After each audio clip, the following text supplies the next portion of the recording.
Hello, my name is Shaker Muruganathan, and I negate the proposition that African Americans deserve reparations from the federal government.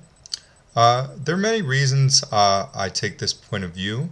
Um, for example, my opponent mentioned many times it is due to the legacy, hundreds of years of slavery that have occurred in this country.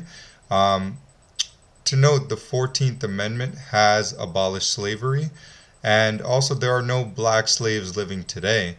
Slavery ended more than 160 years ago at the cost of several hundreds and thousands of lives lost in the Civil War. It is unfair to ask American taxpayers, many of them from families that came into the United States after slavery ended, to pay for the wrongs of slavery. Also, the problems faced by African Americans today are not from the legacy of slavery or even racism. Most blacks, as well as African Americans, have succeeded very well in American society. Many of the problems that African Americans face are caused by social ills within the inner city, such as the breakdown of families, high crime rates, and dependence on welfare. And to mention welfare, we have the federal government has already paid reparations to the African American community through programs such as welfare, subsidized housing, health care, employment development, affirmative action, and education. These programs have greatly benefited African Americans and propelled them to many great heights.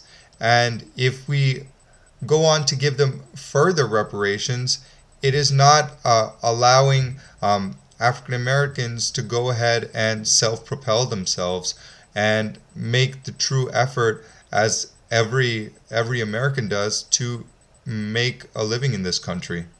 And also, reparations would be a very, very expensive task at this moment. The reparations, what our country is in miles and miles of debt, and where would the reparations come from?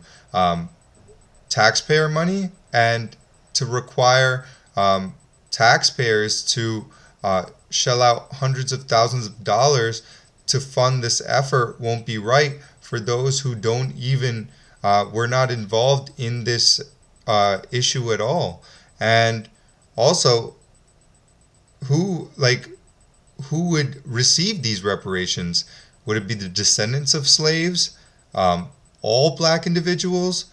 Would well-off African Americans who have made a very good footing in society today receive the payments as well?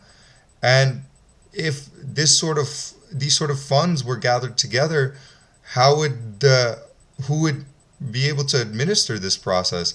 There are so many logistical issues that can occur with this argument that the idea and the implementation of reparations would not be possible.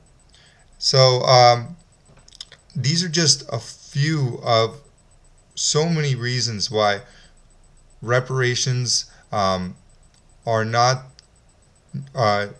necessary for the African American community, and also will be a great cost to not only our community but our entire nation. Thank you.